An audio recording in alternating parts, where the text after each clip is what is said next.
This account was created to provide information on how current immigration laws apply to certain factual scenarios. There are many, I suspect, who are worried about their immigration situation, but they're not sure if they should speak to an immigration attorney.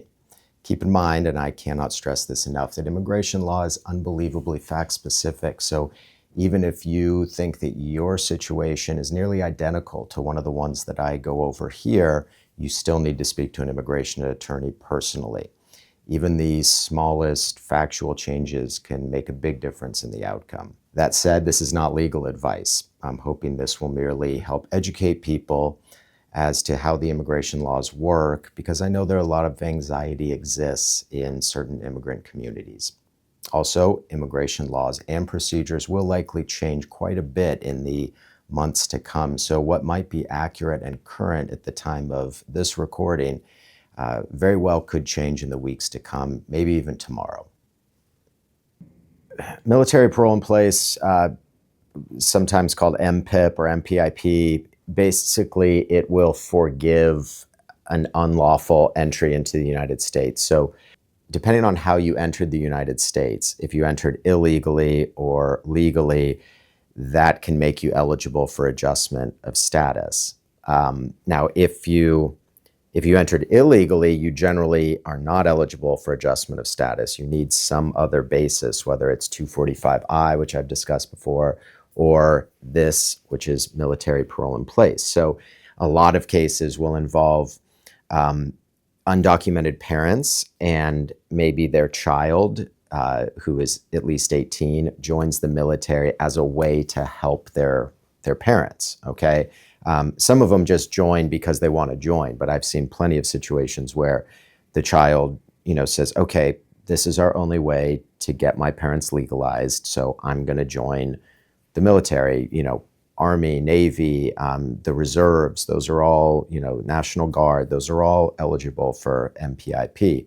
The way that works is that, in terms of, what steps are you looking at, the child would join the military, go through boot camp or whatever the initial process is. Once they're out of boot camp, now we can get the documentation to show that they are, active duty. If the child's over 21, that child can petition for the parents, okay? The US citizen child can petition for the parents. Let's say that the child that joins the military is only 18 or 19. Well, they can't petition for the parents, but maybe there's an older sibling, okay, that's not in the military. They could be the one to petition. Okay, so it doesn't need to be that the person that joined the military is also the child that's petitioning. We've done situations where, it's kind of split. The duties are split between the two children. You can file the petition before they join the military. You can do it after they join the military. They're going to have to get through boot camp before we will get enough documentation to actually do step 2, which is the applying of the MPIP. So the process that you do for applying for MPIP has kind of changed over time. So, it depends on the office too, whether you're going to file with the local office. So if you're in Orange County, whether you file directly with Santa Ana or you file, somewhere else. So that's kind of fluid, and you would need to talk to a local immigration attorney. They'll know exactly where to file for this. One thing real quick, you don't need to have that petition, that visa petition that's filed. All you need is a receipt on that. You don't need to have that approved before you file the MPIP. So once you file the I-130, you get the receipt. Now you can file the MPIP, and then you're probably going to sit around and wait a while. So it's not necessarily going to be, there's no set time on, okay, after we file that, it'll be 4 to 6 months. I know that there's some stuff online that will try and give you a very firm timeline, but we've seen those timelines change quite a bit over the last couple of years. So, it could be that we're sitting around waiting for 12 months. It could be 15 months for that MPIP to get approved. Once it does get approved, now you can file for the green card. So you can file for adjustment of status. And then you're in regular processing times for those. So whatever the local office is taking on those. In Santa Ana, a lot of those are taking 4 to 6 months.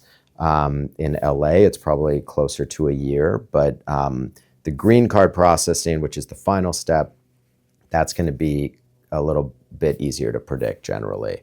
So the most common thing that we see is the children are US citizens, the parents are not, and so the children are the ones, one of the children is going to be the one that joins the military as a way to help the parents. That's the most common scenario that we see, even though the law allows for other relationships. One group that is not covered, which we've had people come and talk to us about, is siblings.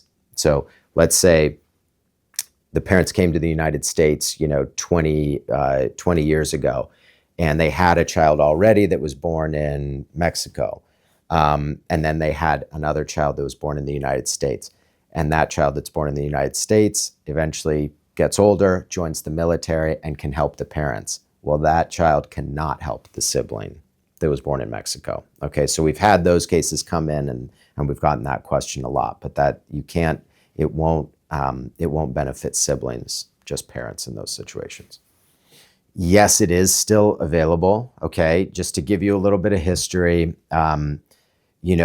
the program's been around for quite a while. We used it when Obama was president. We used it a lot as immigration attorneys. It was a great way to legalize the parents of US citizens. When Trump came into office the first time around, he got rid of it. Okay, so we stopped using it for those 4 years. When Biden came in, he reactivated it, so we used it again.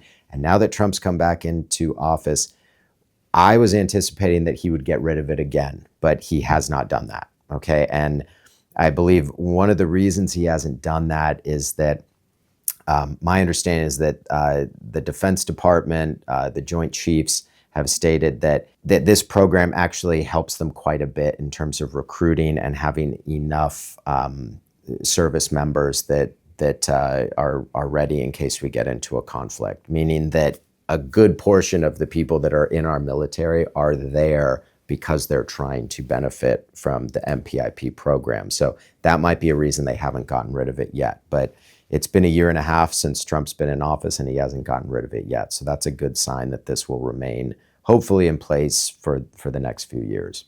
Yeah, so the forms, for step one, you're going to file the I-130 form. Okay, that's currently $675. All right. For step two, you're filing the I-131, which is the request for advanced parole and travel permission and all that type of stuff. That's what gets filed.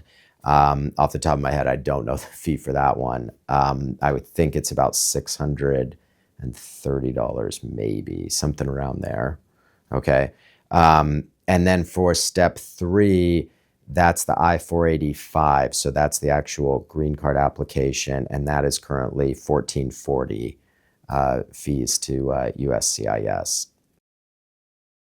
One thing that you need to keep in mind is that MPIP, it cures an unlawful entry into the United States. It doesn't cure other things, meaning